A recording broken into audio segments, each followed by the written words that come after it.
Salutări, bine v-am găsit la prima ediție a podcastului The Culture Podcast. Este un podcast care face parte din proiectul Culture Among People, care este un proiect european ce se desfășoară pe teritoriul a 5 țări. Noi suntem în România și este un proiect dezvoltat prin Arsa de Dezvoltare Brașov, București, Constanța, Arsa BBC. Noi suntem din partea Constanța și acest podcast se va desfășura în mai multe limbi. Puteți să-l urmăriți atât pe canalul nostru de YouTube cât și pe platformele audio. În acest prim episod îl avem invitat pe domnul Alex Snedea, jurnalist de investigații în cadrul Recorder, și urmează să discutăm despre cariera dumnealui și despre cum aducem cultura mai aproape de tineri prin jurnalism. Bună ziua și vă mulțumim enorm că ne-ați acceptat invitația. Salut! În regulă. Cu toții știm că faceți parte din această agenție de presă, dacă pot să numesc așa, Recorder. Organizație mondială de presă. O agentură de presă. Din această organizație mondială de presă, Recorder. Și aș vrea să vă întreb dacă puteți să ne spuneți puțin despre cum ați ajuns să fiți jurnalist, cum ați fost atrați de sfera asta de jurnalism de investigații, cum s-a desfășurat totul? Ok. N-am pornit în viață să fac jurnalism de investigație, iar jurnalismul de investigații de fapt m-a atras pe mine, m-a absorbit așa, nu m-am dus eu către el, dar m-am dus într-adevăr către profesia de jurnalist. Clasa 11-a, când eram exact de vârsta ta, am avut ocazia să lucrez la o revistă de tineri sponsorizată de cel mai mare mogul la nivel planetar numit domnul Soros. Nu știu dacă ai auzit. Toate nenorocirile planetei sunt legate de acest domn. Da. Și domnul ăsta m-a învățat niște chestii sinistre, de pildă presă independentă, deontologie profesională și așa mai departe. Mă rog, nu chiar el personal, dar fundația pe care el o finanța venea cu tot felul de bazaconii de genul ăsta care să spele creierii tinerilor de clasa 11-a, cum eram și eu. Și iată-mă că în clasa 11-a am fost pur și simplu fermecat de câteva idei, cum ar fi să fii cinstit, un jurnalist cinstit, să fii un jurnalist care nu minte, să fii un jurnalist care poate fi până la finalul carierei incoruptibil. Și uite, așa am luat-o încet pe drumul ăsta al jurnalismului. Apoi am dat la facultate de jurnalist și lucrurile devin foarte boring. Adică, facultate, serviciu, familie, casă, copil și așa mai departe. Am înțeles. Cel puțin din ce am observat eu în ultimele 2 reportaje Recorder, cel cu tăierea ilegală de lemn și cel de la Apere Române, ultimul, și de fapt și în primul, cel cu Sedia Mureș, ați fost prezenți și dumneavoastră ați realizat interviurile. Aș vrea să vă întreb, credeți că jurnalismul independent și, în mod evident, jurnalismul de investigații poate să schimbe lucruri în țară? Dacă e să o luăm așa by the book, menirea jurnaliștilor nu este să schimbe lucruri în țară. Menirea jurnaliștilor este să informeze publicul, iar publicul, pentru că suntem o societate democratică, publicul poate schimba lucruri în țară prin acțiune. Dar indirect, presa schimbă lucruri. Presa schimbă lumea indirect, pentru că oamenii află de o anumită problemă din societate și de multe ori iau măsuri. Sau politicienii află că presa și implicit publicul a aflat de o anumită problemă în societate și atunci sunt obligați mai devreme sau mai târziu să ia măsuri. De pildă, materialul nostru cu tăierile ilegale de lemn, de fapt ambele materiale, dar mă refer la primul material pe care l-am publicat în anul trecut, acum 2 ani, parcă, acum 2 ani în vară. Acel material a stârnit o reacție fulminantă la nivelul societății civile. Au fost proteste masive și nu știu dacă direct datorită datorită sau din pricina, depinde cum vrei să o privești, acelui material, dar cu siguranță oamenii care au ieșit în stradă să apere pădurile din țara asta au văzut în cea mai mare parte materialul nostru, care fusese publicat cu puțin timp înainte. A fost un protest masiv, în urma căruia politicienii au înțeles că nu mai pot lăsa lucrurile să meargă la fel. Și atunci au făcut două lucruri. Au schimbat în primul rând legea, codul silvic, și în al doilea rând au lansat o aplicație informatică menită să limiteze mai mult tăierile astea de lemn. Nu le vor opri definitiv, dar cu siguranță vor face viața grea hoților de lemn. Mi s-a părut foarte interesant, cel puțin în ultimul reportaj publicat legat de tăierea ilegală de lemn care a fost lansat recent. Mi s-a părut că exact lucrul ăsta e interesant, că ați venit și cu soluții, adică nu numai că ați raportat problemele care există și că ați prezentat statusul quo al tăierilor ilegale de lemn, dar ați venit cu soluții. Au fost 3 soluții din ce am observat, așa a fost structurat reportajul. Și mi se pare că e foarte important să vină impulsul ăsta și din partea presei și, în mod evident, din partea presei independente. Pentru că, indirect, cum ați spus și dumneavoastră, jurnalismul schimbă. Și dacă nu schimbă efectiv, dă un impuls oamenilor să se revolte asupra problemelor care sunt raportate. Și politicienilor dragi de ei. Și ei primesc niște impulsuri așa în coastă, sub formă de sulă în coastă, așa, și vor, nu vor, iau măsuri în cele din urmă. Da, am propus soluții, deși jobul nostru ca jurnaliști nu e neapărat să găsim soluții la problemele societății, dar în acest caz am propus soluții în privința furtului de lemn din pădurile țării, pentru că politicienii au ignorat niște variante de a combate tăierile ilegale, niște variante foarte la îndemână, dar care în mod ciudat, după un an de zile în care politicienii într-adevăr au luat niște măsuri, au ignorat aceste soluții. Și atunci presa, noi la Recorder ne-am consultat cu specialiști și am vrut să arătăm că mai există soluții care trebuie adoptate și care sunt la îndemâna oricui și nu sunt mari chestii extraspațiale, să zicem așa, extrapământene. Sunt niște soluții la îndemână, niște camere banale montate pe niște stâlpi, pe drumurile forestiere, de pildă, care ar putea să filmeze camioanele care trag ilegal lemn din pădure, aplicații care pot măsura lemnul din codru și așa mai departe. Am înțeles. La nivel... Facem chestia asta, am mai făcut chestia asta dintr-un alt motiv. Tot timpul se spune, politicienii tot comentează ceva de genul ăla. Da, mă, ăștia de la presă tot stau pe margine și dau din gură. Dacă ar fi la butoane, uite ce greu este, știi? De ce nu vine ei cu soluții? De ce nu zic ei ce trebuie să facem? Dacă sunt așa deștepți, știi? Și iată că e bine de câteodată tu ca jurnalist arăți că nu trebuie să fii foarte deștept să găsești niște soluții care sunt de altfel la îndemână oricui. Am înțeles, cumva necesită doar să-ți bați capul și să te intereseze problema respectivă ca să-i găsești soluții. Da, nu trebuie să-ți bați capul, trebuie să-ți bați gura punând niște întrebări la niște oameni care sunt specialiști într-un anumit domeniu. Și niște întrebări simple. Prima întrebare, ce dracu e de făcut?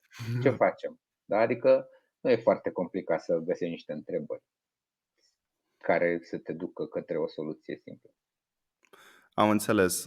La nivel de cultură, noi ne-am pus de foarte multe ori întrebarea asta, pentru că sectorul cultural al României a avut de suferit atât cu pandemia, cât și în general, pentru că trebuie să recunoaștem că la finalul zilei nu suntem una dintre țările cu nivelul de cultură cel mai ridicat. Și noi căutăm să schimbăm asta. Și aș vrea să vă întreb dacă, din punctul dumneavoastră de vedere, considerați că este o problemă la nivel de sistem, la cum este promovată și la cum este promovat și gestionat tot sectorul cultural, analog la problemele care există în administrarea apelor române sau în administrarea pădurilor, dacă este o problemă de același tip. Da, eu cred că avem cu toții o problemă. Cu toții mă refer la societate.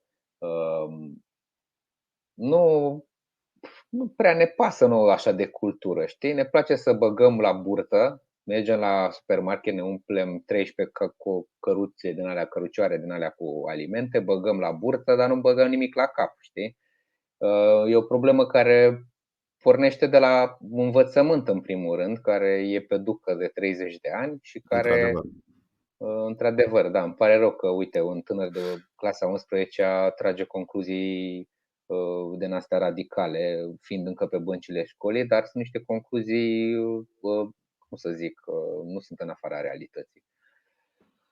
Din păcate, cultura e la dubă în țara asta, știi?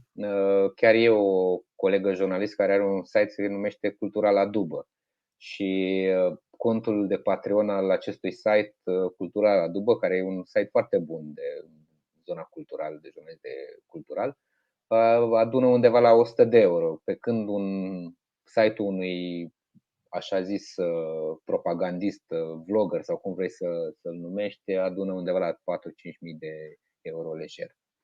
Clar. Ca jurnalist m-am lovit de cât de prost și ce înseamnă corupția chiar și atunci, chiar și în acest domeniu, în domeniul cultural, corupția și impostura și prostia, pentru că toate merg mână-mână în țara asta, în orice domeniu. Și m-am întâlnit când am documentat de pildă situația cetăților dacice din Munții Orăștiei, niște cetăți unice în lume care sunt lăsate în paragină de 30 de ani și deși potențialul lor nu numai cultural cât și economic, turistic este uriaș. Cred că oriunde te uiți, în orice domeniu din țara asta, găsești putreziciune, dar ce aș vrea să rețineți că mai ales voi tinerii, sau și eu sunt tânăr așa, voi sunteți puțin mai tineri și aveți mai mult timp să schimbați lucrurile, voi trebuie să priviți țara asta nu ca pe o înfundătură, ci trebuie să o priviți ca pe o poartă de schimbare, de intrare într-o altă lume. Și da, găsești probleme în orice domeniu când te uiți, găsești foarte multă putreziciune, dar găsești și multă speranță, mulți oameni pe care poți să-i găsești și cu care poți să te asociezi să schimbi lucrurile în oricare dintre domeniile astea. De aceea, știi cum e foarte la îndemână să pleci în străinătate, să înveți acolo și apoi să-ți găsești un job liniștit. Dar gândește cât de mișto e sentimentul când începi să muncești în orice profesie în țara asta și vezi că tu schimbi lucrurile radical. Pentru că aici, oriunde ai te apuca să schimbi lucruri, le schimbi radical, nu le schimbi așa un picuț. Le schimbi pur și simplu. Câteodată o iei de la zero, cum am luat-o noi la Recorder. O iei de la zero și în 2 ani de zile ai pur și simplu o experiență personală unică, pentru că vezi că poți să construiești ceva frumos într-o țară și că altul de lângă tine cu aceleași bune intenții construiește ceva frumos și altul de lângă tine construiește ceva frumos și în final, poate peste 30 de ani, te vei uita în oglindă și vei zice bravo mă mie, uite câte am putut să fac în țara asta, știi? Așa te duci în Germania sau oricare altă țară, da? O țară așezată, toate lucrurile sunt deja aranjate acum 100 de ani de alți oameni deștepți și sufletiști și te duci acolo și iei totul de-a gata și probabil, cred că chestia asta pe mine m-ar duce în depresie, știi, să lucrez ca jurnalist într-o societate în care toate lucrurile funcționează perfect și eforturile tale, depui același efort, da, ca jurnalist, dar rezultatele sunt mult mai slabe, știi, mult mai puțin, cum să zic eu, recompensante. Într-adevăr, și mi se pare primordial ca tinerii să înțeleagă că România trebuie privită cu alți ochi și trebuie să începem să schimbăm lucrurile. Și m-am lovit de mentalități de genul în toată activitatea mea, și pe partea de tineret și pe partea de elevi. Am stat de vorbă cu atât de mulți oameni din politică, am stat de vorbă cu atât de mulți decidenți. De unii nu am fost primit atât de bine, într-adevăr, am fost prin birouri de primari unde s-a țipat la mine, am fost prin birouri de miniștri unde la fel mi-a fost trântită ușa în nas. Dar e important să continui, să-ți dai seama că lucrurile trebuie schimbate și, într-adevăr, schimbările aici se fac radical, nu prea există cale de mijloc, să schimbăm puțin azi. În momentul în care te apuci să schimbi, trebuie să o iei de la fundație și să schimbi totul de acolo în sus. Și, din nou, e foarte important să ținem la țara noastră, să nu plecăm de aici, pentru că dacă pleacă oamenii cu inițiativă, sunt slabe șanse ca după plecarea lor să se mai schimbe ceva. Și a fost un punct pe care l-ați atins, că vă pare rău că un elev de clasa 11 poate să tragă concluzii de genul. Din nefericire am ajuns să le trag după ce am stat de vorbă cu oamenii de la conducere. Adică aș mai fi avut o urmă de speranță și poate nu m-aș fi grăbit să trag concluzii dacă n-aș fi stat de vorbă cu oamenii de la conducere. Oameni de la conducere care au tăiat burse, oameni de la conducere care nu au pus elevii pe primul loc în educație și care au luat decizii pentru elevi fără să se gândească dacă elevilor le va fi bine în situația asta. Și, într-adevăr, cred că primul lor de unde ar trebui să începem să schimbăm cultura ar fi din educație. Dar observăm că educația se mișcă relativ încet și aș vrea să vă întreb, există vreo șansă să putem să aducem tinerii mai aproape de sectorul cultural și prin alte metode, poate prin metoda jurnalismului? Hmm, Nu știu cum, adică nu poți să bagi pe gât cuiva cultura pur și simplu că îți pune presa, știi? Dar cred că cred că presa poate face cultura să fie cool și pentru tineri, știi? Cred că cred că noi, presa, avem abilitatea asta de a schimba percepții, uneori chiar radical. De pildă, uite, o schimbare de percepție pe care o trăim noi la Recorder pe pielea noastră este că deodată jurnalismul a devenit foarte cool pentru generația asta voastră. Da, clar. Eu, când am intrat în presă, jurnalismul era cea mai ingrată meserie posibilă. Eram aproape puși pe aceeași bulevard cu fetele de pe trotuare, știi? Adică eram genul de eram priviți ca niște șpăgari, niște mâncători de cadavre, niște căutători de senzațional și cred că era din ce în ce mai oamenii uitaseră de fapt care e menirea noastră în mare parte, știi, în societate, că eram de fapt păzitorii democrației și că societatea asta, cum a evoluat ea prost, încet, totuși a evoluat datorită presei și datorită oamenilor ca mine, care sunt zeci de mii în România. Dar iată că începe, știi, să prindă un curent din ăsta de jurnalismul meme, știi, adică apărem noi Recorder, se fac mimuri cu noi despre cât de cool suntem și cât de nasol sunt politicienii și cât de multe bețe în roată le punem noi răufăcătorilor, știi, încât ne place să credem că am schimbat percepția asta asupra meseriei cumva, știi? Adică Clar, tinerii clar. deja ne văd cu alți ochi pe noi jurnaliștii și merităm asta. Jurnaliștii din România sunt foarte, foarte buni, sunt în mare parte, sunt niște profesioniști, și vă spune un om care lucrează în breasla asta, nu vă spune un outsider, știi? Pentru că eu am elementele, am o facultate, am o licență în jurnalism și știu să-mi dau seama când o breaslă este profesionistă și când o breaslă nu este. Și mă uit la conferințele de presă, de eveniment, de exemplu, mă uit cu admirație la colegii mei jurnaliști cât de bine își fac treaba, știi? Cât de bune sunt întrebările pe care le pun, cât de bine insistă ca autoritatea politiciană să dea răspunsurile și așa mai departe. Ați adus vorba de mimuri și nu pot să mă abțin să vă spun. Exact după ce a ieșit reportajul legat de apele române și sedia Mureș, cred că aveam colecție în telefon de mimuri cu bună ziua, Alex Neda de la Recorder. Și Da. mi s-a chiar râdeam la ele și, într-adevăr, jurnalismul a devenit cool în sfera de tineret și cred că nu vorbesc doar în numele meu când spun că urmăresc cu poftă toate reportajele Recorder, chiar și Rise Project, tot așa jurnalist de investigații. Adică e interesant să vezi și perspectiva asta în spatele jurnalismului de propagandă care Da. care e mai promovat decât ar trebui. Iarăși putem să facem o paralelă și la Cătălin Tolontan și Libertatea, ce s-a întâmplat la Colectiv, pentru că sunt de părere că dosarul Colectiv a fost într-o măsură rezolvat și de parte de jurnaliști de investigații. Și ce s-a întâmplat Categoric. acolo și ce s-a întâmplat acolo, mi se pare că presa a avut un impact foarte mare asupra modului în care a fost văzut cazul respectiv și ulterior în tot ce a însemnat și filmul Colectiv și tot aftermath-ul, dacă pot să mă exprim așa, al întâmplărilor de acolo. Și partea asta de cool și de faptul că presa poate să facă cultura cool, chiar rezonez cu partea asta, pentru că e nevoie să ne folosim de toate canalele pe care le avem la dispoziție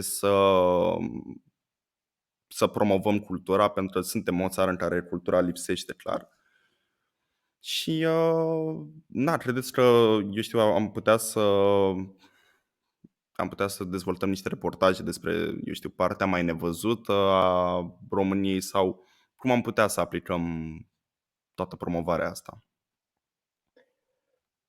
Da, putem să facem niște reportaje pe partea nevăzută a României. Uite, de pildă, e un domn, îmi scapă numele lui, fost jurnalist de turism, din ce înțeleg, care s-a mutat în România și acum are o serie pe Netflix, parcă, sau pe HBO, despre România. O serie de documentare despre România și m-am uitat pur și simplu fascinat că sunt jurnalist, un jurnalist care a circulat pe toate cotloanele, în toate cotloanele din țara asta.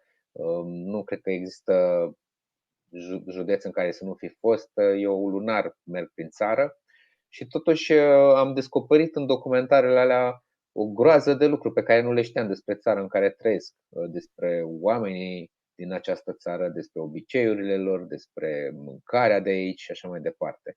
Și uite că le-a descoperit un străin care a venit pe la noi pe aici, știi, și le-a putut vedea cu niște ochi, a putut să se uite la țara asta cu niște ochi proaspeți, cu niște ochi fără prejudecăți și a descoperit lucruri noi și fascinante despre România și despre cultura de aici.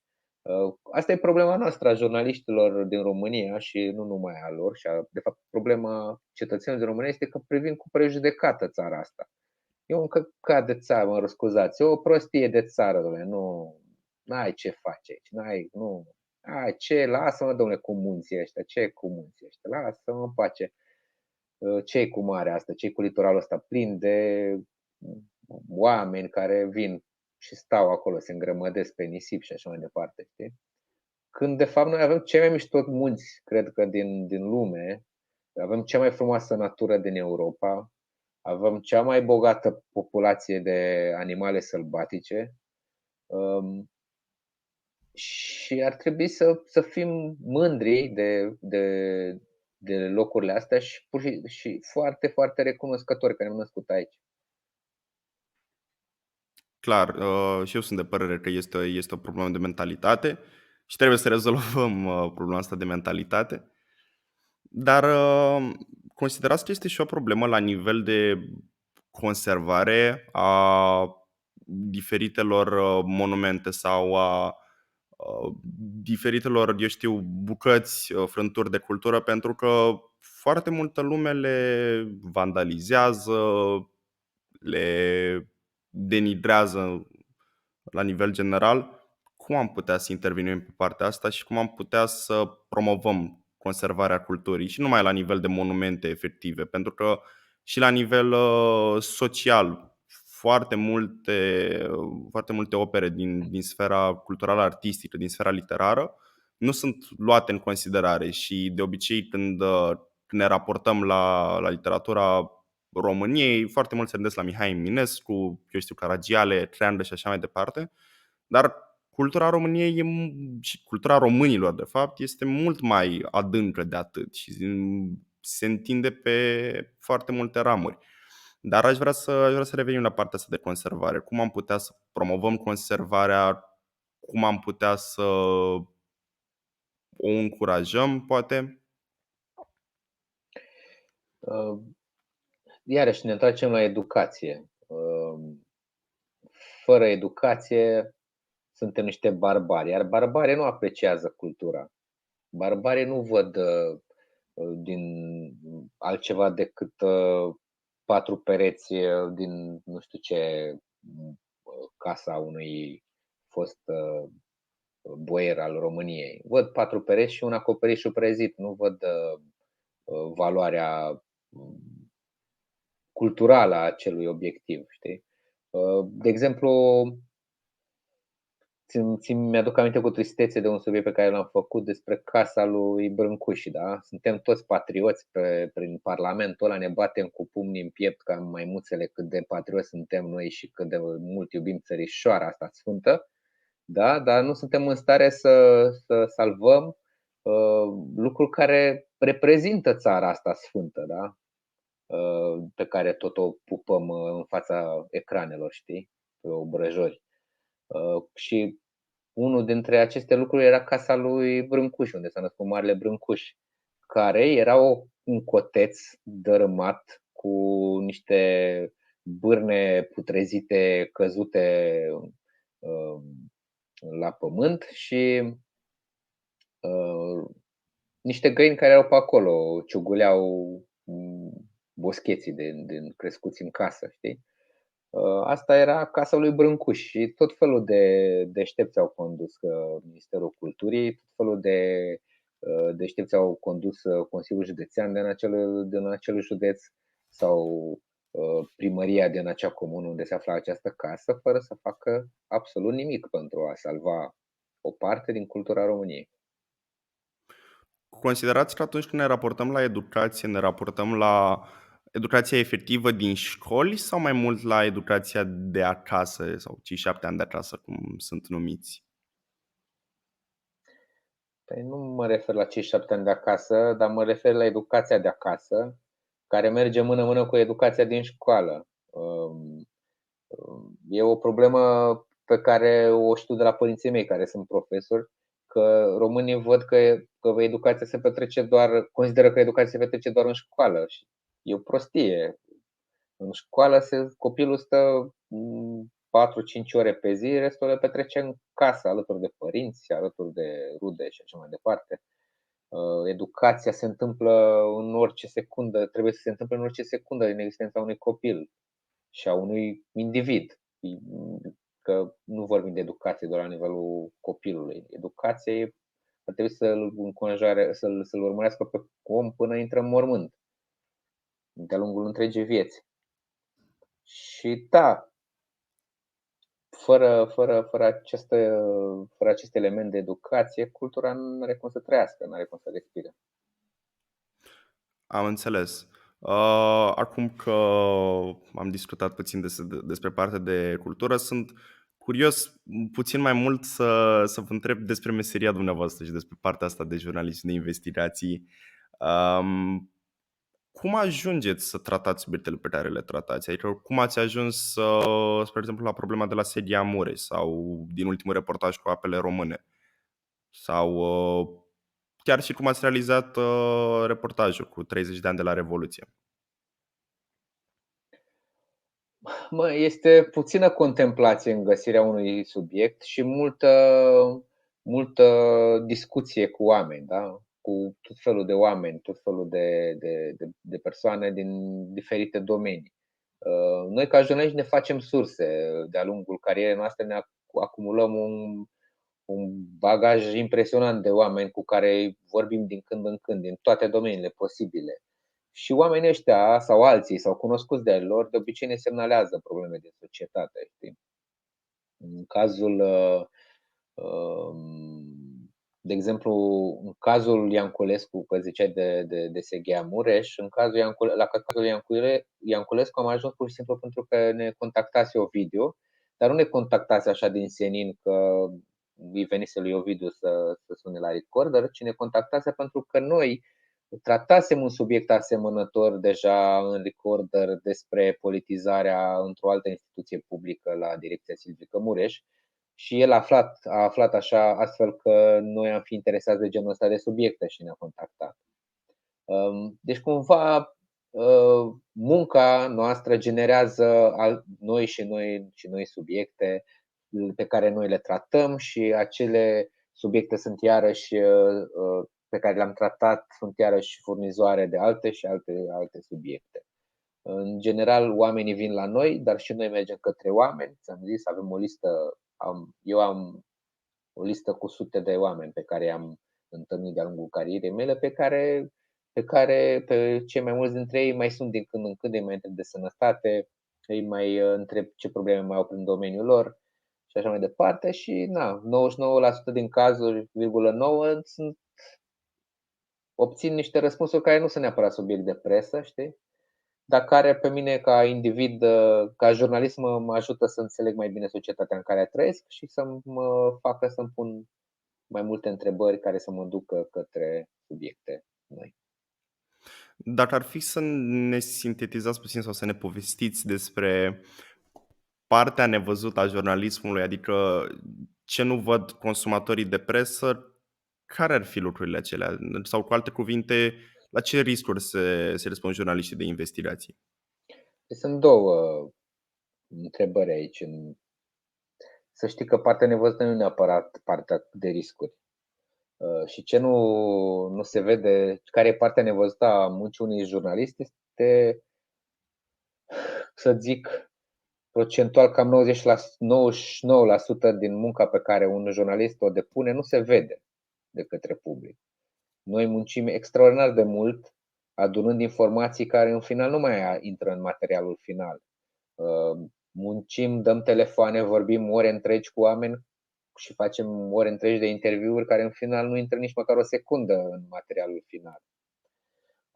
Deci gândește-te că un material jurnalistic e ca un iceberg care iese din apă, da? Dar publicul vede doar vârful care iese care e deasupra apei, dar nu vede toată baza aia uriașă care se află sub vârful care iese din apă. Cam asta nu se vede.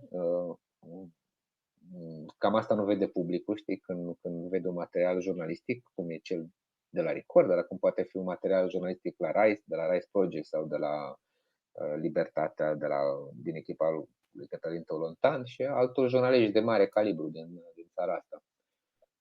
Muncim mult, se vede puțin, știi? Asta e problema. Iar ca să-ți răspund la partea a doua a întrebării, cea legată de riscuri, există riscuri, într-adevăr. Dar cumva meseria asta trebuie făcută de cineva mai inconștient, care să-și asume și riscurile astea. Și mă aflu printre fraierii care și-au asumat riscurile astea. Asta e, ghinion. Ce să facem?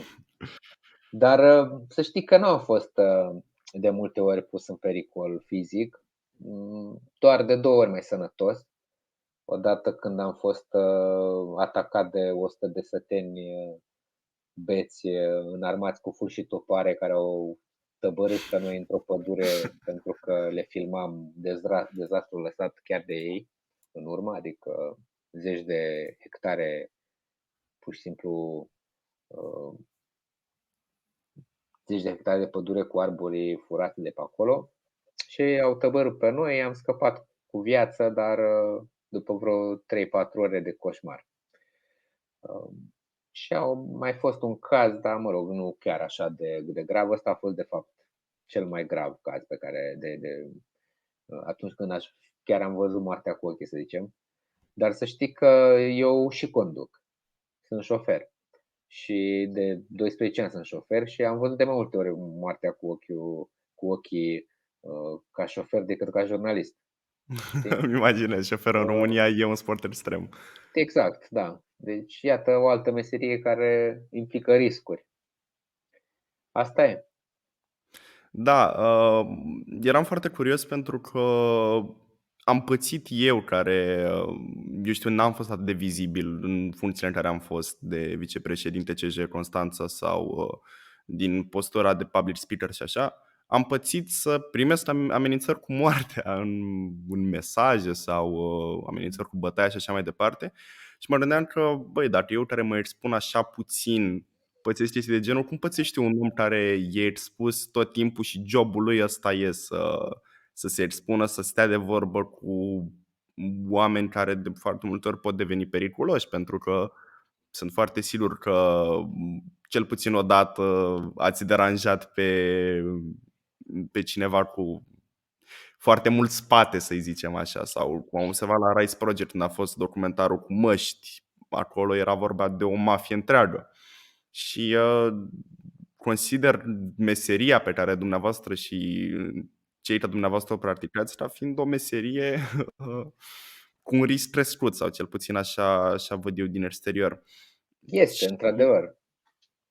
Este o uh, meserie cu un risc crescut, adică n-aș vrea să diminuez, să înfrumusețez meseria asta pentru cât mai mulți tineri care să vină către ea cu pieptul în față, zică hai că nu e nicio problemă. Există un risc crescut, e o meserie de risc, să știe, la nivel mondial, că mor foarte mulți jurnaliști. Chiar în Uniunea Europeană a murit un jurnalist asasinat de curând, sau de fapt doi jurnaliști asasinați de curând.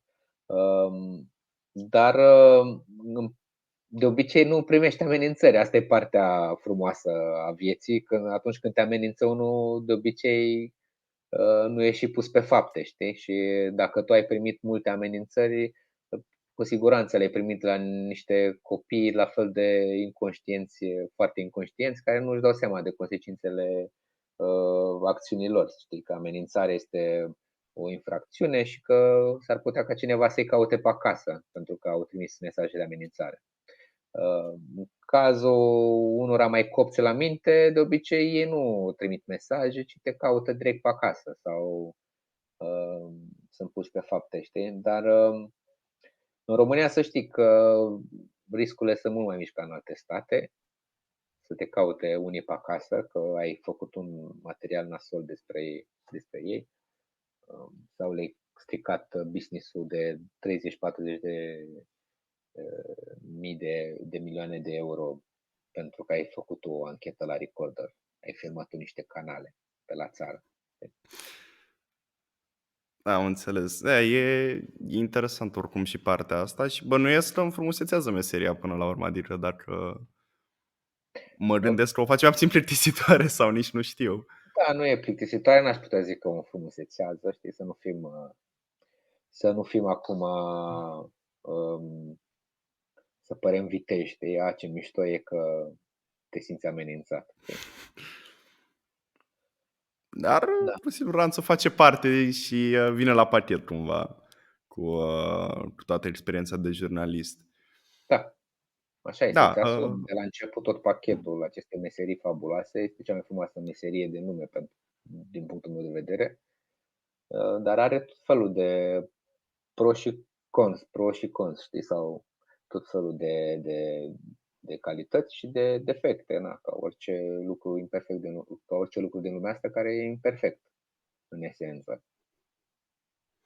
și spre exemplu, dacă ar veni vreodată cineva la dumneavoastră și v-ar cere un sfat despre cum să pornească în jurnalism sau cum să găsească un loc unde să muncească sau cum să-și aleagă sfera de jurnalism, efectiv cum să-și paveze drumul în sfera asta, ce sfaturi i-ați oferi? Un singur sfat i-aș da, de care să se țină de-a lungul carierei, și anume să nu evite munca. Munca este corabia cu care navigăm în apele tulburi ale acestei profesii. De altfel, munca este corabia cu care navighezi în apele tulburi ale oricărei profesii. Fără corabie te neci. Fără muncă vei fi ejectat repede din profesie, mai ales din profesia asta. E o profesie în care nu merge să fentezi munca și în general în viață nu merge să fentezi munca, știi? Trebuie să te împrietenești cu ea pentru că nu poți să o eviți. Am observat un obicei la tinerii de vârsta ta, că stau și freacă ecranul telefonului căutând pe TikTok sau pe Facebook o variante de a face bani fără muncă. Știi? Decât să-și consume timpul și energia căutând variante să faci bani fără muncă, mai bine te apuci și muncești, pentru că șansele să faci bani fără muncă în lumea asta sunt la fel de mari ca șansele de a câștiga la loto. Există, da, sunt unii care pur și simplu au avut așa croit destinul de a face bani fără muncă, dar sunt șanse mici și e o variantă iluzorie. Decât să mori de foame o viață întreagă jucând la loto și fără să câștigi, pentru că nu vei câștiga 99,99999%, cam astea sunt șansele de a nu câștiga la loto, mai bine te apuci și muncești de când ești tânăr și încerci să-ți găsești o meserie pe care să o iubești și îți dedici toată energia ta pentru a munci în profesia aia, pentru că vei fi până la urmă răsplătit. Da, într-adevăr am observat și eu trendul ăsta de a căuta moduri de a face bani din nimic. Și mi se pare că nu prea înțelegi modul în care funcționează societatea și un sistem capitalist dacă te aștepți să pice bani de nicăieri. Ultima întrebare aș vrea să vă adresez și nu vă mai rețin. Care este regula principală după care vă ghidați activitatea? Dacă există nu știu, cele 10 porunci ale jurnalistului, care e cea mai importantă dintre ele? Să mă îndoiesc. Tot timpul mă îndoiesc de corectitudinea demersului meu jurnalistic, tot timpul îmi pun întrebări dacă e corect, dacă am înțeles corect, dacă informația asta e corectă, dacă omul ăsta pe care eu practic îl răstignesc de multe ori, știi, în materialele mele, e corect să pățească așa și dacă informațiile pe care eu le adun sunt corecte. Deci mă îndoiesc tot timpul. Mă îndoiesc tot timpul până la publicare, în fiecare secundă a existenței mele și de multe ori sufăr alături după publicare alături spiritual de oameni pe care eu pur și simplu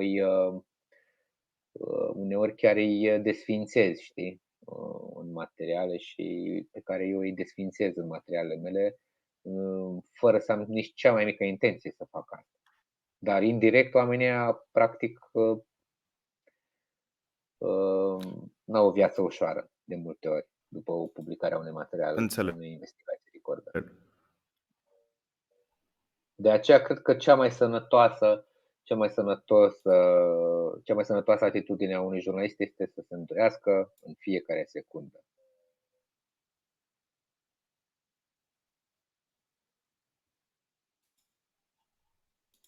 Înțeleg.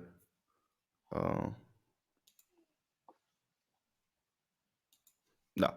Înțeleg, vă mulțumesc mult de tot pentru răspunsuri, vă mulțumesc mult de tot că ați fost astăzi alături de noi. A fost o discuție cel puțin interesantă. Din nou, vă mulțumesc mult că v-ați luat din timp să stați de vorbă cu noi și să ne ajutați în acest drum în care încercăm să pavăm o cărare măcar către cultură și că ne-ați împărtășit diverse secrete sau mici insight-uri din meseria de jurnalism, de jurnalist de fapt. Și vă urăm mult succes și cât mai multe reportaje recorder, pentru că le urmărim cu interes mare. Mulțumesc și eu. Astfel, vă invităm să ne urmăriți în următoarele episoade din The Culture Podcast și ne vedem!